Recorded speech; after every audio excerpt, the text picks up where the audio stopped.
Hello, my name is Mark Baldwin, and I would like to tell the story about the mines, mills, and railroads of Gilpin County, Colorado. Now, this area that we're going to be talking about has been described as the richest square mile on Earth due to all the gold deposits.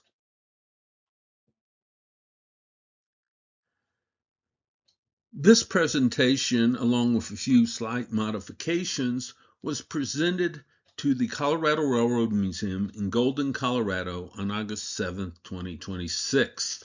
It was part of the Colorado Rails and Cocktails presentation series, which is given about 4 times a year. I do encourage those who live in the Denver Golden area to attend these because they're quite fun and enjoyable and have a lot of great people to meet. So where exactly is Gilpin County? Well, here on the left I have a small map showing the actual county here in red. It's a little bit small county actually for Colorado, and yet it's quite important county to the history of Colorado and extracting minerals from the mountains there. Over here on the right, we can see a little bit more detailed map, and we see Denver here crossing into Jefferson County. The area between Golden and Denver is pretty much flat plains, but once you reach Golden, you hit the mountains. Following up Clear Creek, which goes into the mountains at this point, you have a narrow gorge, which goes on to a location which has the fantastic name of Forks. I mean, that's real great name, right? That's where the creek forks. Following the north branch of Clear Creek, it leads up into the Central City Black Hawk area of Gilpin County, which is this area right here. And this is what the area we're actually going to be talking about, although I will mention other railroads in all of Gilpin County. Now, who am I and why did I become interested in these railroads in Gilpin County? Well, I am a retired college professor from Colorado School of Mines, where I taught computer science. Prior to that career, I'm also been an Air Force missile officer, head of ascent flight design for the space shuttle, engineering consultant, and also computer game designer and developer. Now, I live in Jefferson County near Clear Creek, and what really caught my interest in all of this is this etching we see here on this slide. It shows a dance pavilion down in the canyons of Clear Creek with a railroad station. Now, I wanted to find out more about that location, or basically that dance pavilion. Why was there a dance pavilion there?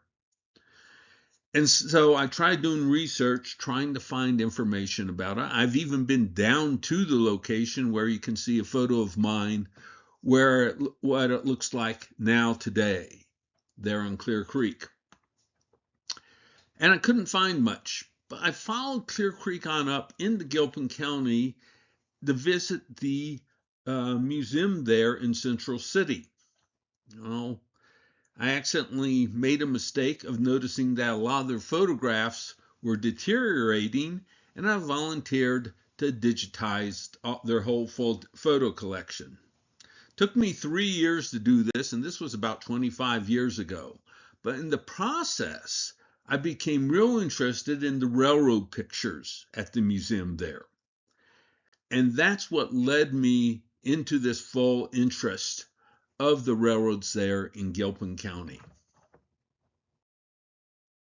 So where does our story start? Well, I would say it would start in April of 1859. There was this individual named John Gregory who was looking for gold, like many people, and started panning for gold up Clear Creek, finding small remains, but not really hitting much of anything, until he followed it up into the North Fork of Clear Creek, and got to Gregory Gulch, which is a gulch partly between Central City and Black Hawk today. And there he hit gold. This was in 59 again, but by the end of 59, that gold had turned into a gold rush. We had a population area that exceeded 900. By the middle of 1860, the rush had really hit its peak, or at least the first cycle of the rush, where hundreds of placer miners were all over the area. And a placer miner is someone who basically is extracting gold from the creek bed itself, which the gold has basically been washed out of the mountains by the waters, and you're bringing it out of the creek. There were at least 60 mills and 30 orisas in the area by the middle of 1860. On the left here, you see a picture of a placer mine. On the right, an arista, which is basically a grinding mill for breaking up the rock to get the gold.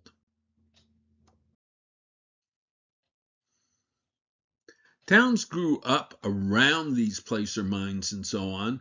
New towns like Central City and Blackhawk, which we know of today, but other ones like Mountain City, Russell Gulch, Apex, and Nevadaville were also formed. Photo on this slide shows actually Central City in 1865, really starting to grow here.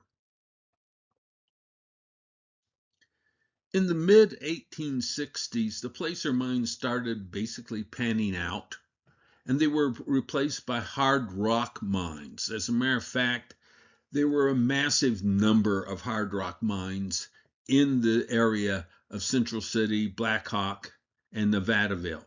This is a rather busy map, but it shows you the number of mines just between Central City. I'll mark it here. Here's Central City and Nevadaville. Each one of these red names you see on the map is a name of a deep hard rock mine. This would be about 1900. So it shows you the extent of mining in this area. Over 400 mines were in Gilpin County by 1900. I would like to now take a little bit closer look at the concentration of mines around Central City. Specifically, I want to look at Gunnell Hill, which is a hill just west of Central City. On the left, we see an old photo taken about 1900 of the hill, and we can see the concentration of mines on the hill. I mean, we have here the Whiting, the Gunnell, the Buckley, Grand Army, Concrete, and more just on this one hill. Looking a bit to the left and further back, this hill over here is called Quartz Hill, and it actually had an even higher concentration of mines than Gunnell Hill did. You can see a little bit of Nevadaville here and a couple of mines which were on Quartz Hill. Now, if we look over to the right, we see a photo which was only taken a few years ago. And we can still see some of the mines here. Right here, we have the Gunnell mine again. Over here is the Grand Army. And back here is what remains of Nevadaville. But we do see one major difference, don't we?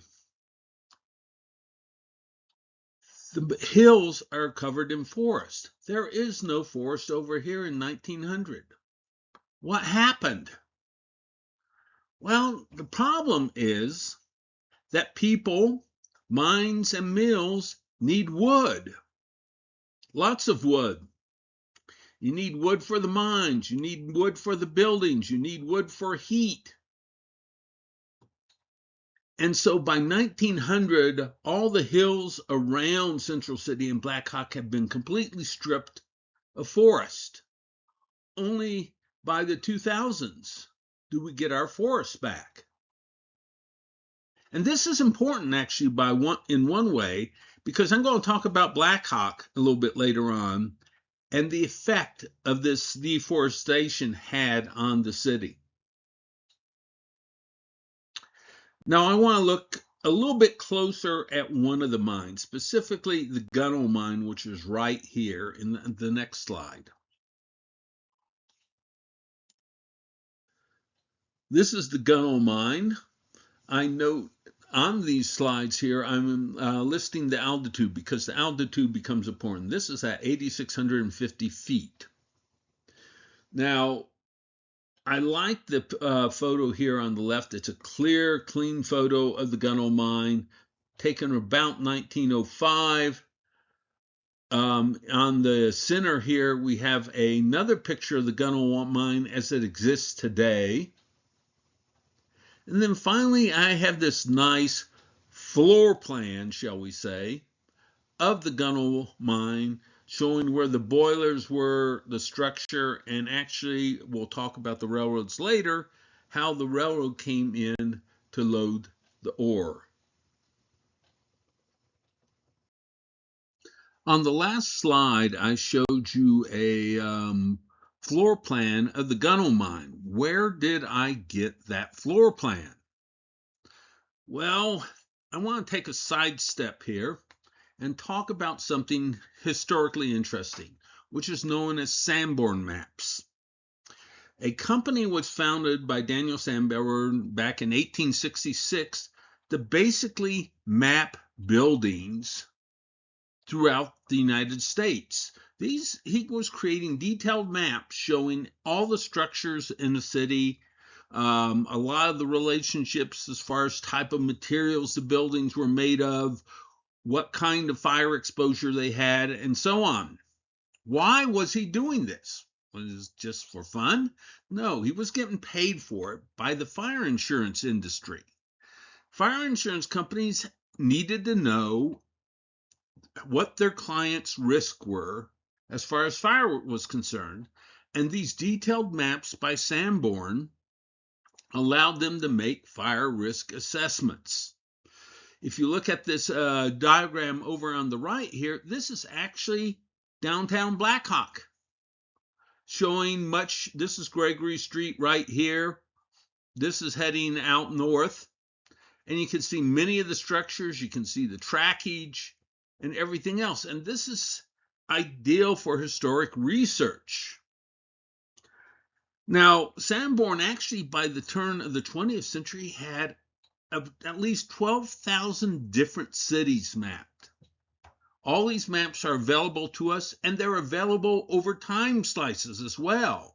You can find the map at 1900, you can find it at 1905, at 1910, and so on. And so you can see how the cities changed over time as well. So they're fantastic historic research things, and I include a number of the maps in these slides.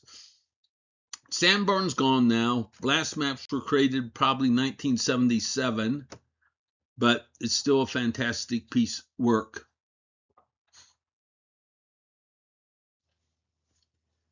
Here's another slide about a mine on Gunnell Hill. It was a little bit above the Gunnell mine, the Grand Army mine.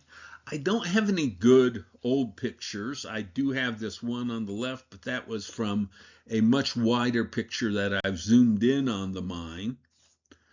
What's interesting is that they actually had a cut below the mine that allowed the track to come in. That's this area right here, so they could load the ore cars directly from the mine. Again, this is a modern shot of the mine today. We're going up a little in altitude. Altitude is now at 8,800 feet. Moving up a little bit higher altitude and moving out a little bit further, we're now on Quartz Hill. And here's another mine example, the California mine. It was up above Nevadaville. Again, you can see railroad tracks leading in here. Again, we're going to get to the railroads, but we're talking about the mine still. Now we're also at an altitude of 9,200 feet. Finally, one more mine example. This is the Frontenac mine, which was in Russell Gulch at an altitude of 9,300 feet. Again, about 1905 photo of the mine and some of the workers there and a modern photo of pretty much the exact same shot. In this case, I didn't include a Sanborn, but I did include a drawing of the actual drifts into the hill from the Frontenac mine.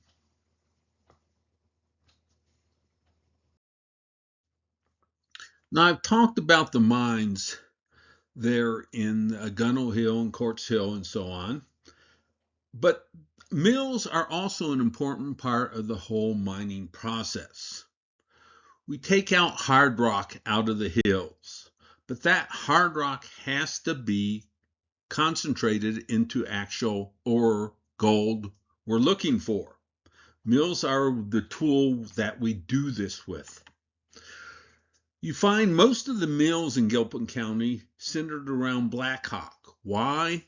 Because there was a need for water in the milling process, and you had Clear Creek down in Black Hawk. But that's basically 1,500 feet below some of these other mines. Black Hawk's about 8,000 feet.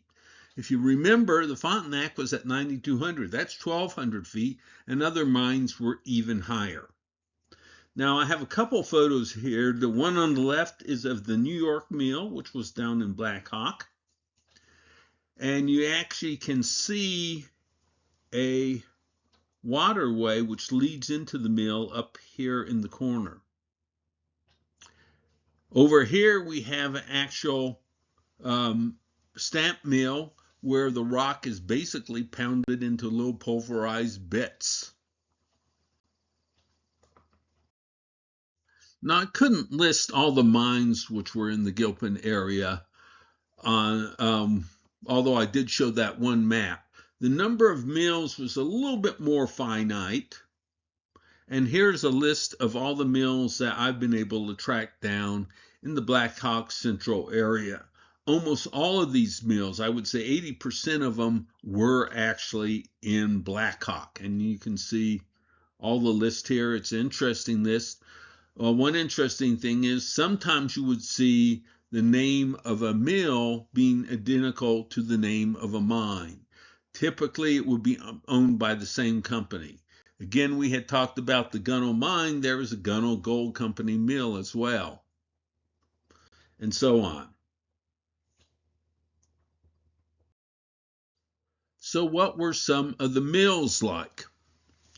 Well, on the left here, we have a shot of Black Hawk itself looking down the valley. Right here in the center, we find the Polar Star Mill.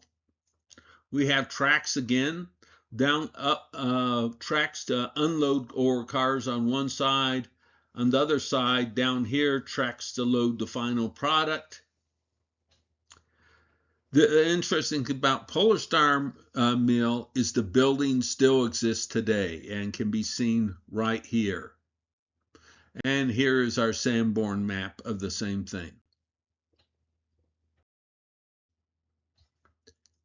Another interesting mill was the Hidden Treasure Mill, which was actually a little bit above Black Hawk, up Clear Creek. Here is a hand drawing of the mill, which shows many of the components of the mill. Here's the photo of it. Now, one thing of interest is this large, tall, narrow structure right here. What that was a covered water wheel. We have water coming in over here, dropping down, providing power for the water mill, even though they also had boilers. Again, we have the Sanborn map, a track leading in here for dumping the ore in, lower tracks for extracting the material, and so on. Finally, I would like to mention one more, or actually two more mills, the Iron City and Penn, although many times they're lumped together just as the Iron City. The structure in the foreground right here is the Penn mill. The structure in the background right here is the Iron City mill. You can see both of them here in the Sanborn map.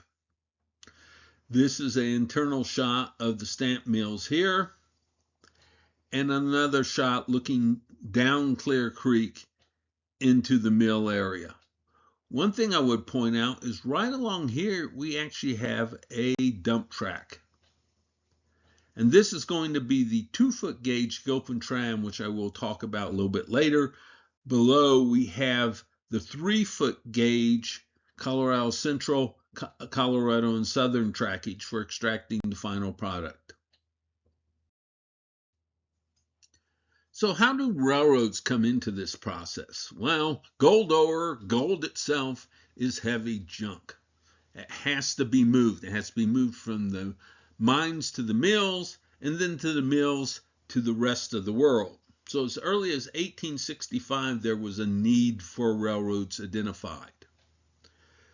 Prior to the railroads, though, what you had was teamsters. In this case, teamsters really meant people who used teams of horses or mules or whatever. The photo here on the left is actually teamster wagons loaded with ore to be taken down to the mills in Blackhawk.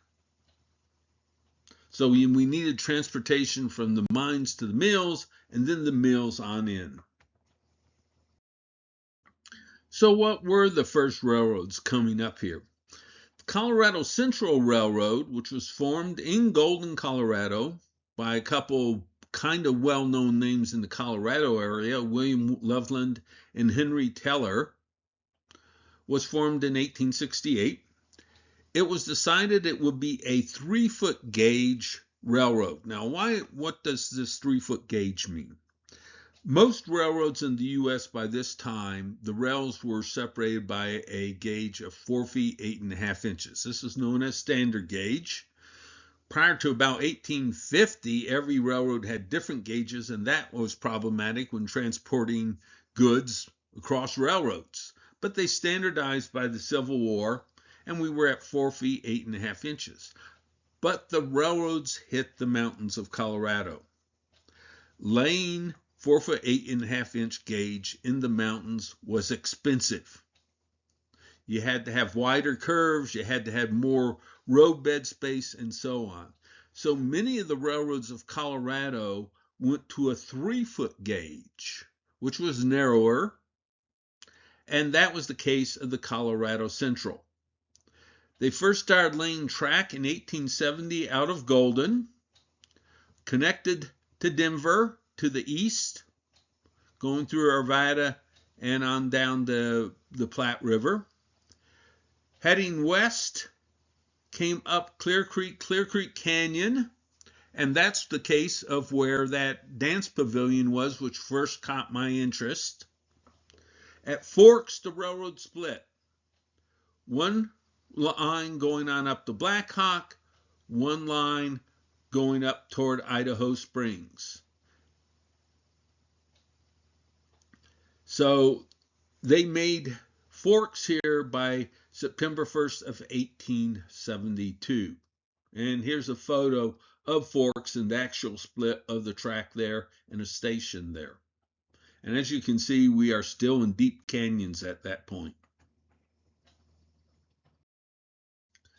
The railroad was extended on into Blackhawk in Central City. It made Blackhawk by December 11th of 1872.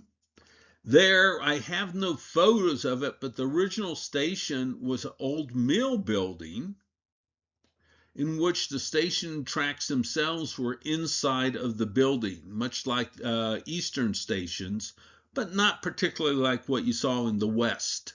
They also put a turntable there and so on. So we started having business there. As a matter of fact, by 1874, there were 3 passenger trains a day going up to Blackhawk. At the same time, since the railroad did split at Forks, by February of 73, the Colorado Central reached what was known as Floyd Hill. It didn't get to Idaho Springs until 1877, which was only another 3-4 miles on. Now, where is Floyd Hill? If you look at modern day, if you ever driven west out of Denver on the interstate climbs up into the mountains, goes up Mount Vernon Canyon actually, and then it climbs down a steep hill down into Clear Creek. That steep hill it goes down is known as Floyd Hill. Now, why did the Colorado Central basically go to Floyd Hill and stop? Well, it was a matter of finances to some extent, but there was also a matter of threat. There was a threat of another railroad basically following the same track as Interstate 70, going up Mount Vernon Canyon and then coming down Floyd Hill. By going to Floyd Hill first and beating that other railroad, they had the option to continue on to Idaho Springs at any time they wanted, but they didn't need to get there. They had the traffic anyway. So there was a 4-year delay between getting to Floyd Hill and going those last 4 miles on up into Idaho Springs.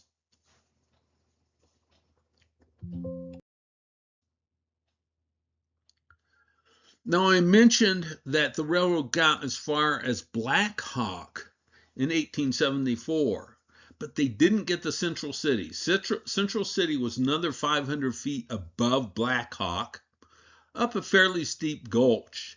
How do you get the track from Black Hawk to Central City? They basically had to do a massive switchback to get up to Central City, and they only managed to get up to Central City in 1878. And to do that, they actually had to build a trestle across the middle of Black Hawk for the climb up the side of Clear Creek Canyon, and then on into Central City. Now, what's interesting about this is there was a travel journalist who was in Central City in the 1890s, and he wrote in one paper that this is the only place in the world that you can wake up late in your hotel room in Central City, miss the train going to Denver, have a leisurely breakfast, then walk down the hill and still catch the train in Black Hawk. It took that long for the train from Central City to get to Black Hawk. Or maybe it was a little bit exaggerated. But travel agents, as always, exaggerate a little. I mentioned that trestle through Black Hawk. Here's some photos of the trestle crossing Black Hawk on the switchback. This is looking up Gregory Street. The train actually crossing Black Hawk. Here's another photo of the same location. And, of course, a few girl pictures of the trestle. On this slide, we show a few more shots of the switchback leading into Central City. On the left here, we see the actual switchback area on Clear Creek, or above Clear Creek. Here's the lower track, which would come up to about the point where this photo was taken. The upper switchback track would be going across here, and then on up Gregory Gulch up to Central City. Now, one interesting picture with this photo is these towers you see right here. These towers belong to a gravity aerial tram that was bringing in ore from the Carmine, which was at the top of Bobtail Gulch, and down to the Randolph Mill down on Clear Creek. So there were other mechanisms for getting ore down to the mills as well as the railroad. Photo on the right here shows Bobtail Gulch. It would be basically 90 degrees to this over here. So right up here would be the Carmine. You see the trackage of the switchback trackage climbing up Gregory Gulch, heading for Central City. Gregory Gulch here is just the gulch we're crossing down this way. Final picture here shows Central City itself. It is looking back down Gregory Gulch, and that this is Gregory Gulch here. Trackage for the Colorado Central came up the gulch and basically ended up right here at the station, which was actually a little bit above a lot of Central City. Right now, today, that station still is here. It's just buried under tailings. So if you ever want to see the Central City station, all you have to do is dig up the tailings there in Central City. Now, the Colorado Central solved the problem of how to get supplies up to the to Black Hawk and Central City, and how to get the gold out of the mountains. But what about getting the ore from the mines, which were way above the mills in Black Hawk, down to the mills? We didn't have trains at first, and so we did have the Teamsters. But then a new railroad was formed. It was called the Gilpin Tram. It was capitalized with $60,000 in 1886. Now, the interesting thing about this railroad was it was not 4 feet 8.5 inches. It was not 3 feet between the rails. It was 2 feet between the rails. Very unique in that, such a narrow gauge railroad. They used Shay locomotives to basically transport the ore there. Shay locomotives are interesting as well in that they don't have the normal driver systems you're used to on a steam locomotive. Instead, you have vertical pistons like this, which are driving a crankshaft, which then turns the wheels of the vehicle. So this becomes an all-wheel truck kind of steam locomotive. As I mentioned earlier, the Gilpin Tram was originally formed in July of 1886. Things got started fairly quickly, so by April of 1887, the first ground was broken for the tram, climbing up from the Clear Creek on up to the mines above Central City. Their first locomotive number 1, the Gilpin, was first delivered in August of 1887.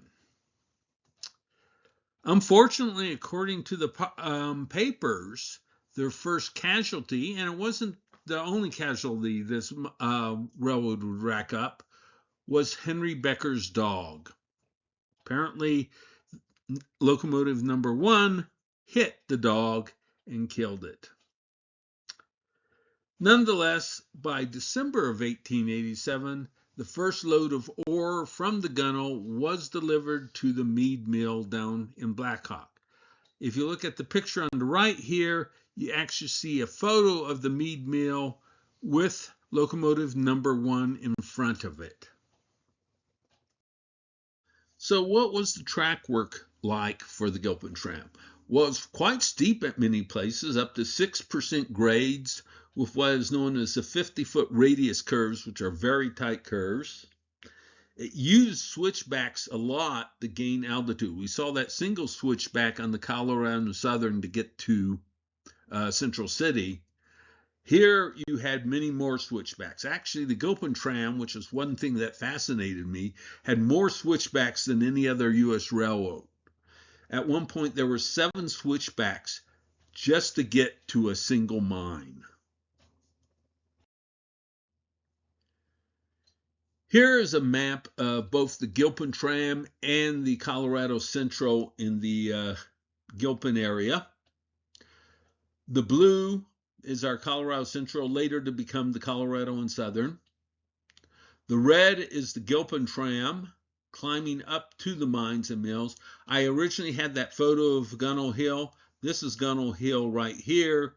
This is Quartz Hill right here. Russell Gulch is here. Frontenac Mine, which I showed a photo of, is right up here. This purple trackage, which I'll talk about in a second here, is actually 3-rail trackage. Why 3-rail? Well, if you want to run both the 2-foot Gilpin Tram and the 3-foot Colorado and Central trains on the same roadbed, you would have to lay 3 rails. 2 rails are 2 feet apart from each other. The other rail is 3 foot apart from the other. So you can see that area through Blackhawk where it had that shared roadbed.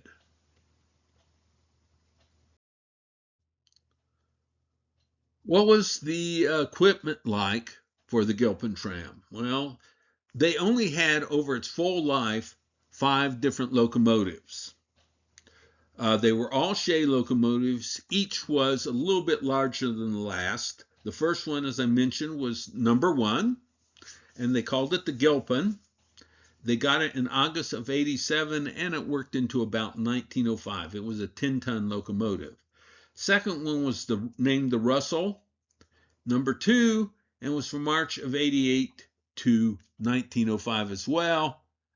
It was a 12-ton locomotive. Both of these locomotives were later sold to the Silver City, Pinos Altos, and Mongolian Railroad.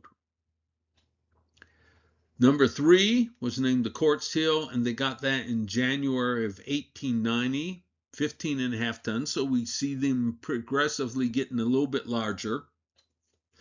Number 4 they got in February of 1900. And by this time, the practice of naming locomotives specific names had gone out of style, I guess. And it was just labeled number 4. The 5th one they got in April of 1902, and it was 18.1 tons. Now, inventory of the Gilpin Tram in 1905 showed 3 engines, so it was not counting engine 1 and 2. They had 137 one-ton ore cars, one-quarter ore cars, 4 10-ton coal cars, 8 6-ton coal cars, 1 observation car, 1 water car, 1 caboose, a 4-wheel snow plow, and a rail car. Here is a picture of the Gilpin again. Here is a picture of some of their ore cars in front of their engine house. What did some of the equipment look like? I have some photos of this. Most common were the ore cars. They had 3/4 cord ore cars and 1 full cord ore cars, which could hold about 8 tons of ore. They were almost all identical, though, looked almost the same. They did build 1 caboose, which is an example here, and you can still see more ore cars in the corner. Here is an example of their snow plow, and here is a drawing of one of their coal cars. The Gilpin Tram did have a small yard, which was north of Black Hawk on Clear Creek. It had a Y built there a little bit farther north along the trackage. Here's a couple photos of that area. Both of them I'm showing is the engine house. The engine house is interesting in that it was originally a barn that got converted to an engine house. Here are 3 of the shays, some of the ore cars, and then you see this track on a trestle going around the engine house. This was the actual main line for the Gilpin Tram climbing out up into the canyons. And here's the same trestle area. By 1900, they actually had this filled by stone, but before that, it was a wooden trestle. Another thing I would point out is this flat building in the background, and I'll talk about that in the next slide. That flat building, which we saw in the background, and I have a blow-up of here, it was known as the warming house. This had 3 tracks inside and steam heat to provide heat to ore cars. Why was this needed? Well, in the winter, the ore in the ore cars would freeze over. Snow melting in it, water in the ore itself, and so on, would freeze the ore. You couldn't get the ore out. So you had to basically thaw the ore cars.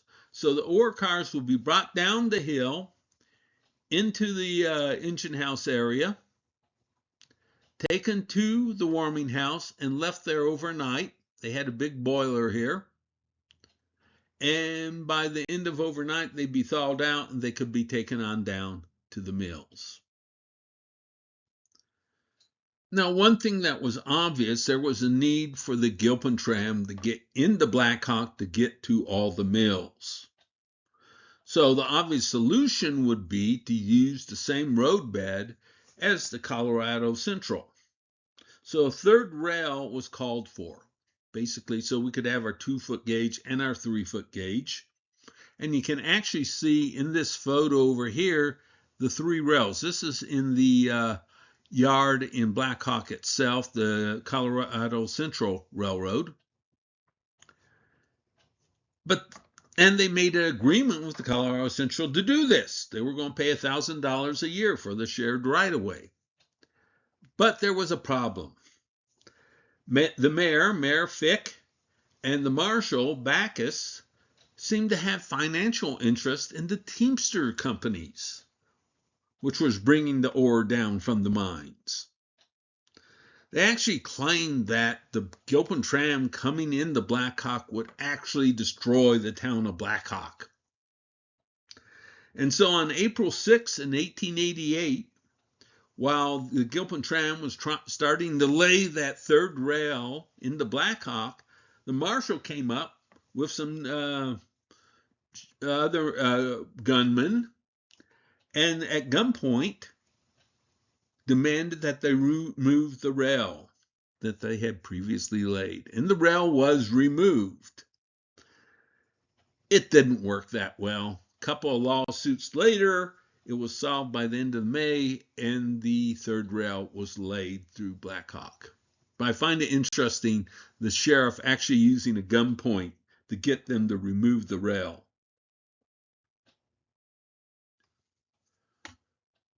The mines were not the only source of income for the Gilpin Tram. Early on, the Gilpin Tram looked to tourism as a means of bringing in some income. They originally ordered something like 6 different passenger cars, excursion cars, that they got in 1888.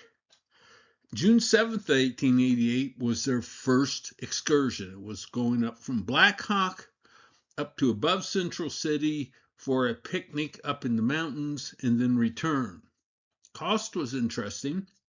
It was 75 cents from Black Hawk, which would probably be about $25 today, and 50 cents from Central City. Here are a few pictures of those early excursions, along with one photo here of the same area in modern day.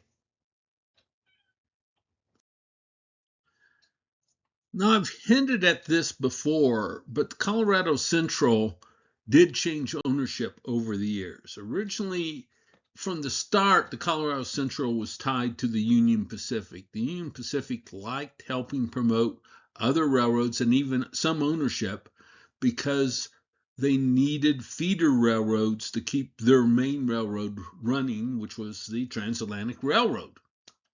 Now, in 1890, though, the Colorado Central was actually absorbed by the Union Pacific, Denver and Gulf, so it became part of the Union Pacific, or at least by ownership. But by 1893, the entire UP system was placed in receivership. It went under. And in 1898, the UP was dissolved completely, and the part which belonged to the Colorado Central was actually purchased in a foreclosure sale by the Colorado and Southern and absorbed into their system. So by 1900, what had been the Colorado Central trackage, the 3-foot gauge trackage in Gilpin County, was now the Colorado and Southern. One interesting event occurred into the late summer of 1910. Now, I had shown those hills above Gunnell Hill and so on where the trees were all gone. If some of you remember some of the flooding in Colorado in 2026, that was caused a lot of times by areas which had burns where the forests were gone as well. Forests help protect against floods. With all the forest gone above Black Hawk, you had massive floods on occasion in Black Hawk itself. Photo on the left here shows the flood in the summer of 1910. That was so bad that the mayor of Black Hawk took the train into Denver to talk to the Colorado and Southern president and got permission to actually have the CNS lay track down Main Street just so they could bring in flat cars to remove all the debris along the street. And you see a couple photos on the right showing this.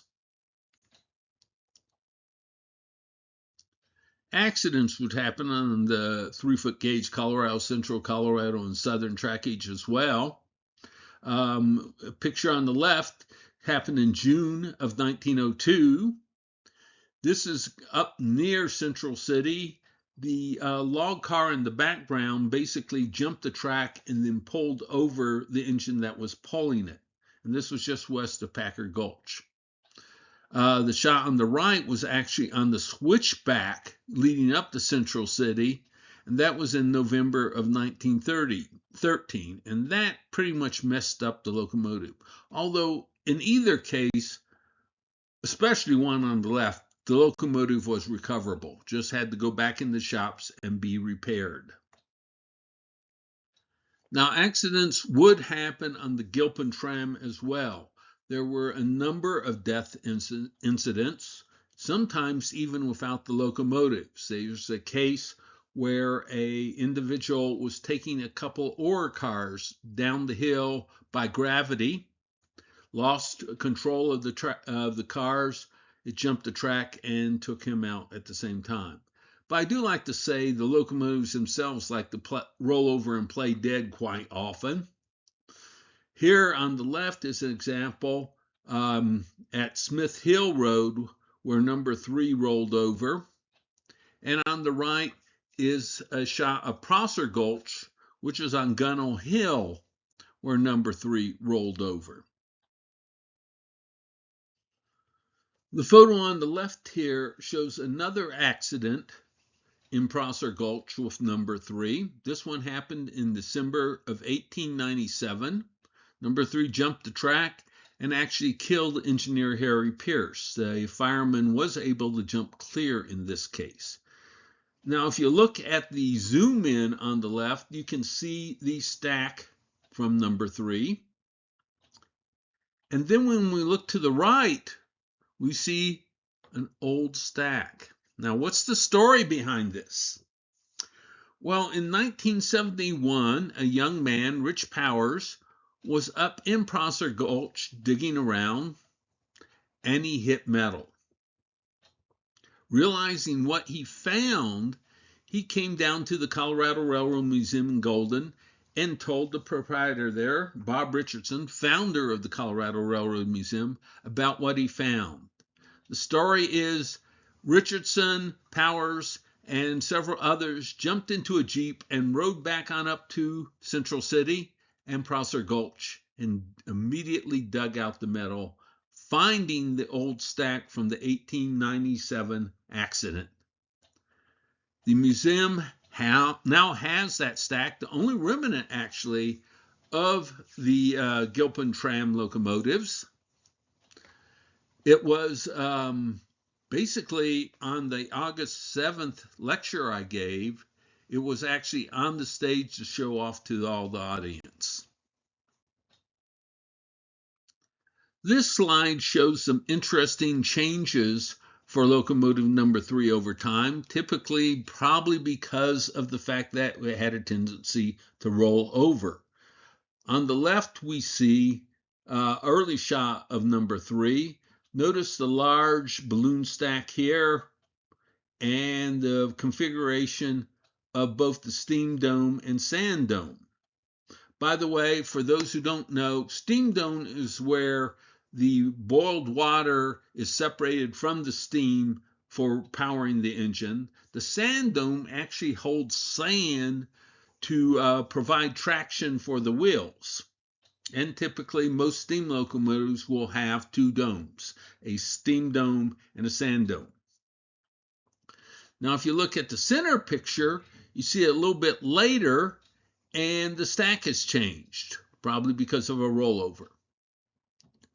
Finally, on the picture on the right, we see the same engine, but there's a difference this time. Yes, the stack has changed once more, but look where the sand dome is. In the first two pictures, the sand dome is between the steam dome and the bell. But in this third picture, the sand dome has actually been moved forward of the bell, which I find interesting. And again, was obviously a result of some accident and then the rebuild. Another interesting event occurred on July 11th of 1908. At that time, the Democratic Convention was being held in Denver, Colorado. And part of the convention was a trip up to Gilpin County to promote the county. So some 650 representatives from the Democratic Convention toured first the 50 Gold Mines mill in Blackhawk and then rode the Gilpin Tram up the Russell Gulch. Picture on the left here is a shot of the Gilpin Tram ready to ride. Picture on the right here is a shot from the Colorado and Southern coming into Blackhawk. Notice in both cases, just to carry the passengers, those are ore cars on the left with planks across to hold them, with nice pretty bunting to make things pretty. On the right are gondolas for the same purpose. In 1904, the Colorado and Southern purchased the Gilpin Tram. They purchased it for a couple of reasons. One, in the time period of 1904, the tram was turning a fairly good profit. This was the peak of gold mining in the Gilpin area, and that was reflected on the railroad itself. But also at the time, there was a railroad on the north side of Gilpin County, the Moffett Road, which is the famous road which goes through Moffett Tunnel, at which the eastern portal of Moffett Tunnel is actually in Gilpin County. And the Moffett Road was kind of threatening the possibility of running a line south into Blackhawk and stealing the C&S business. By buying the Gilpin Tram, they could ensure the business would stay with the Colorado and Southern. In July of 1906, the Gilpin Tram actually was renamed to the Gilpin Railway Company, but it was still the same railroad. The Colorado and Southern probably bought the Gilpin Tram at the wrong time. They purchased it in 1904, but by 1905, we saw the first drop in mining output in Gilpin County. And by 1914, the drop had gotten so great that the Gilpin started losing money. Finally, in January of 1917, service was discontinued on the Gilpin Tram. The photo on the left here shows actually engine number 3 and probably engine number 4 being shipped out on the Colorado and Southern from Blackhawk to Denver, where the engines had been purchased. So what were the fate of the shays for the Gilpin Tram? Well, as I had mentioned earlier, number 1 and number 2 were sold to the Silver City, Pinos Altos, and Mongolia Railroad in Silver City, New Mexico for $1,000 on April 5th of 1906. Upon closing of that railroad in 1913, they were sold to the Savannah Copper Company of Salt Lake City, and they were scrapped sometime before World War I. 3, 4, and 5 had fates similar. They were sold to the Colorado Iron and Metal Company in Denver in June of 1917, which was then resold to Morse Brothers. Morse Brothers was hoping to resell them locomotives, and they actually converted them to 3-foot gauge, but they never sold them. So finally they were scrapped in 1938. Photos on the left. First one is number 2, which is being shipped to Salt Lake City in 1913. The lower photo is number 5, as it was sitting in the Morse Brothers yard in 1938, right before being scrapped. What about the final days of the Colorado, Central Colorado, and Southern up Clear Creek? Well, by 1920, passenger service was reduced, again because gold was not coming out of the area, but also due to auto and bus and truck traffic to 2 trains a day, then reduced to 1 the next year. By 25, the line to Central City itself was abandoned, although this was not official till 1931. In June of 27, the last regular scheduled passenger train out of Black Hawk was stopped, although there was a mixed train every other day. The last passenger train totally was in 1932 out of Black Hawk, and that was for reopening the famous Central City Opera House in Central City. Finally, in February 1936, the CNS filed for abandonment of the whole Clear Creek line. Last train to Black Hawk was in 1941, and the last train off the South Fork of Clear Creek was in May of 1941. Now, I've already mentioned the Moffett Road once. This was another railroad in Gilpin County, although I would describe it as just passing through. This was a mainline railroad basically crossing the Rockies and the Great Divide. It came up through South Boulder Creek, which was 8 miles north of Black Hawk, and then went under the Continental Divide. This was known as the Moffett Tunnel. The railroad was also known as the Moffett Railroad, although it was actually the Denver, Northwestern, and Pacific. It was started in 1903, and by 1905, it was in Gilpin County. There were a few proposed railroads in Gilpin County as well. I have a list of them here. They're all a bit interesting. These were all railroads which were at least incorporated, even if they never laid a foot of track. One interesting one was the Gilpin County Tram Railway, which was formed in 1872. It was up near Nevadaville, and it actually had horses to pull and used gravity to bring the cars back down, and they used wooden rails. You can see some of the others which were proposed, none of them ever built. So what's the epilogue here? Well, if you look at the population of Gilpin County, population was dropping drastically by 1920, 1930, and so on. But then population started building up again, and something important happened in November of 1990.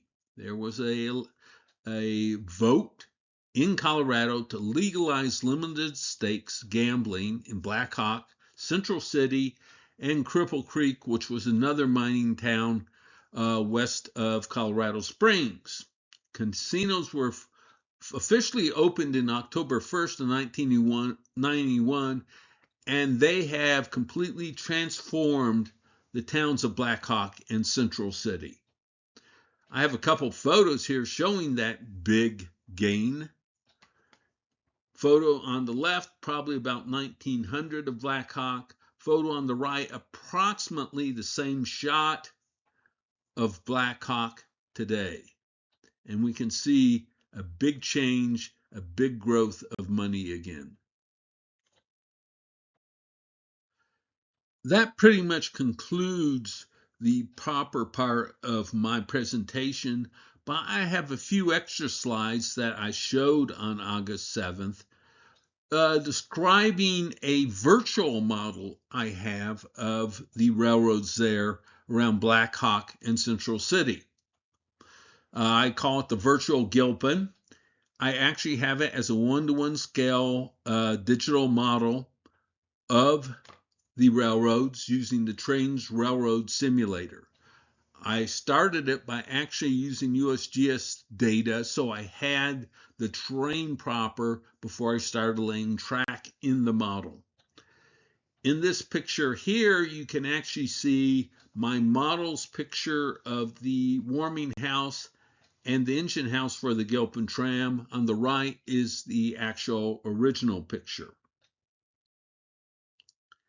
Here's another photo comparison. On the left, you can see the virtual version of the hidden treasure mill. You can see the trackage of the Gilpin Tram coming up the hill here, which is the same as here. And here is the hidden treasure.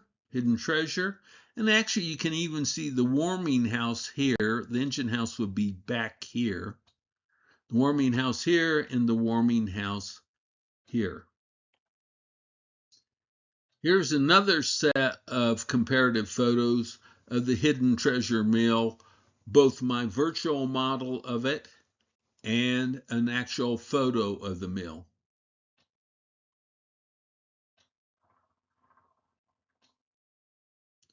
Another example comparison. On the left, we find my virtual model of the Iron City Mill, and on the right, we find an actual photo of the Iron City Mill. Trackage down below is that of the 3-foot gauge Colorado and Central, Colorado and Southern, and up in the upper right corner, this area here or this area here, you can actually see Gilpin trackage, which is bringing in the ore cars to the mill. I actually use the virtual model for historic research for different purposes. One of them is I was able to place all the mines in their exact location by looking at maps. Then by looking in the virtual model, I could see how they would look like on a hill and be able to identify different mines from photos by taking the same view on the virtual model and seeing where those mills and mines ended up. So here we can see Prosser Gulch. This is the deadly area where we kept on losing engine number 3. We see the mills, or mines, Gold Collar Mine, Grand Army Mines here, the Gunnels over here, and so on. Another example of using the model to track down historic information were these two photos. At first, I was not quite certain where these shots were of the locomotive which had rolled over.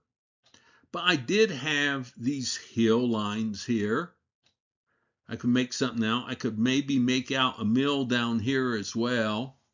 There was a road here. So where on the Gilpin Tram might this be? I could actually walk down my virtual model until I found the same hill lines, the road, and so on. And that's what I would find. This is the actual location I found. It was above Clear Creek, where Smith Hill Road crossed the Gilpin Tram. I actually took one of my engine models and kind of shoved it virtually into the hill so I could duplicate the photos. And you can see the same hill lines here, same hill lines here, and Smith Hill Road.